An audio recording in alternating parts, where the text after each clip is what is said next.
Morning, guys. Welcome to Coffee Chat. Hmm. hmm.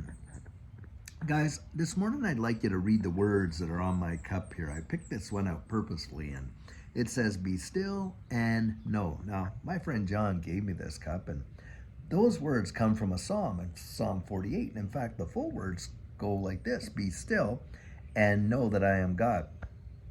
One of the criticisms, guys, that I oftentimes get is this: boy, that guy is just too happy. Happy go lucky, da da da da da, and on and on and on. Doesn't he know how difficult life can be for folks and things like that? I've actually had people come out and literally criticize me for, having that sense of joy and an attitude to look forward and things like that.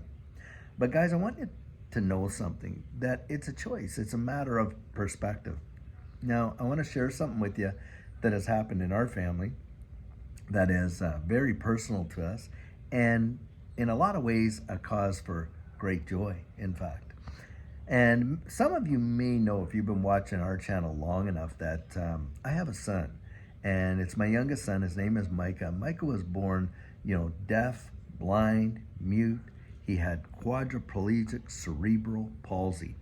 And, in fact, he was G-tube fed, if you know what that means, and stuff like that. So we never even got to use his sense of taste. The only senses that Micah, physical senses apparently that he had, that he could utilize, was his sense of smell and, of course, his sense of touch. And he used to love, he'd take your hand, and he used to love just tapping, his lips right there.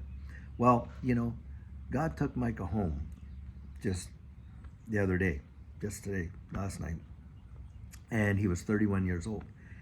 And for us, it was a very profound moment in my life, in that, and I was even thinking whether or not I was even going to come out here and do Coffee Chat or anything like that, but I thought I would, because I think there's some great value, to be gained by a little understanding and a glimpse into, somebody else's circumstance in life. And Micah, although he had all of those, things that he did not have, like no senses that we would think, and we'd think, what would be the purpose in his life? But boy, at first that did challenge my faith, but after that, my faith just got stronger and stronger and stronger, because I'll tell you what, that little guy, he, like everybody else, you'd be no reason, you'd be just sitting there, and he would just burst out laughing, and I mean laughing, laughter, laughter, laughter. He had such a joyous spirit. And you're wondering, how is that? What is he laughing at? Look, he's not seeing anything. We know that he's not hearing anything or anything like that. And I believe perhaps he was even being entertained by angels. But whatever the reason, he found a reason in life to laugh. And guys, this is how I have the perspective that I do, because being his father and seeing the life that he had lived and the difficulties, that he endured and went through and things like that, truly, truly amazing. But now he is home with his Lord, and he's running, he's jumping, he's playing, he's laughing, he's rejoicing. And I look at life like that. Sometimes, we forget the many blessings that we have. And we think just how unfair life seems to be. We look at that. And life, in a way, yeah, it's unfair. It's unfair that we have two good legs. It's unfair that most of us can see when other folks are blind, or that we can hear, and we can hear the sounds of the beauty of the nature that God made. It's unfair that, we have all these things, and we forget to count our simple blessings and the beauty of things in life. And I would just like to share with you, yes, there's a patience, endurance in life. That's true. But enjoy it. Enjoy it. A lot of times you hear people say, hey, I'll be happy when. I'll be happy when, I'm able to retire. I'll be happy when, our ship comes in. I'll be happy when this digital asset space really takes off. I'll be happy when. Guys, be happy now. Be happy now. Learn what it is to enjoy life today, right? Because that's what it's about. We live for the moment. That's why, my mom used to say, they call it the present because it's a gift. And I agree with that. I agree with that.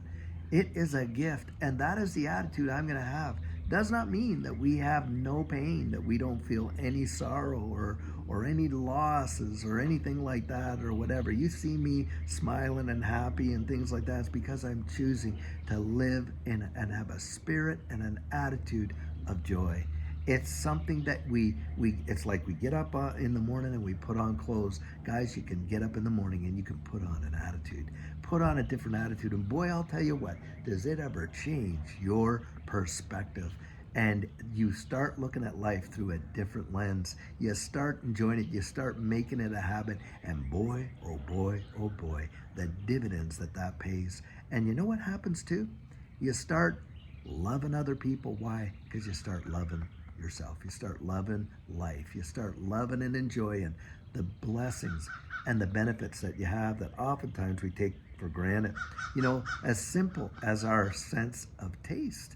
We take it for granted oftentimes. We don't think about, hey, when we're having that piece of toast in the morning or we're drinking this coffee, wow, and stuff like that. We just forget about all of that kind of stuff. It's just so autonomic, we forget about it, right? Until you meet somebody that it would be a cruelty for my son Micah. Can you imagine being so sensory deprived that if we had taken something, sugar or some ice cream or something, put it on his tongue, how cruel would that be, knowing that he couldn't enjoy it, couldn't eat it or anything like that? And then you see perspective differently. And I'm sharing this because I believe there's some value to be had in a life. There's purpose in every life. Don't you ever let yourself believe you're serving no purpose. You are. I don't care how bad your situation is. I don't care how low you've gotten. I don't care how down, the world has pushed you. You have purpose. And on the inside, no matter what's going on the outside, stand up. Stand up, stand up, stand up. You would think in my son Micah's life there was no reason to laugh, but boy, could he laugh. And sure enough, yes, he cried, but he had many times of laughter. He had such a joyous spirit. And guys, I celebrate the fact that he is home with the Lord. And I can't tell you the joy on the inside that I feel for my son, who is home with, his grandfather is there, other people are there, and the Lord is there, and he's free from the captivity of not being able to see, hear, or do all those things, not being able to walk or dance or anything like that most of us do. He's enjoying that in the presence of the King of Kings. What a wonderful, wonderful, wonderful expectation. And think about it, guys. Doesn't matter how healthy or whole we are or how long we think we're going to live. It's nothing in comparison to an eternity. And we're going to spend more of our existence, as I say, outside of these bodies than in them. And I'll tell you, having that right perspective can change your wide world. Guys, rejoice with us. I would encourage you. Will you rejoice with us over the fact of such a beautiful homecoming for our son?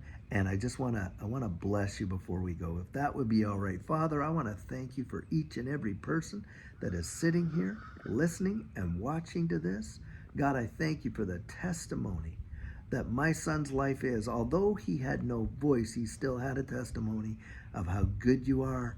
God, he had such a joyous spirit. And Lord, I just bless every person out there. If there's people out there right now listening and watching to this, they feel so small. Lord, let them know how valuable they genuinely are. Let them know the worth that they have in the fact they were knit together by your almighty hands. I thank you, oh God, that we do have a hope, and our hope is in you, that although we travail sometimes in this earth, as we live through it and walk through it, God, it's with a plan and a purpose, and we have eternity to look forward to. And I bless them. I bless them. I bless them in your mighty, precious name, Jesus. Amen. Guys, I value you so much.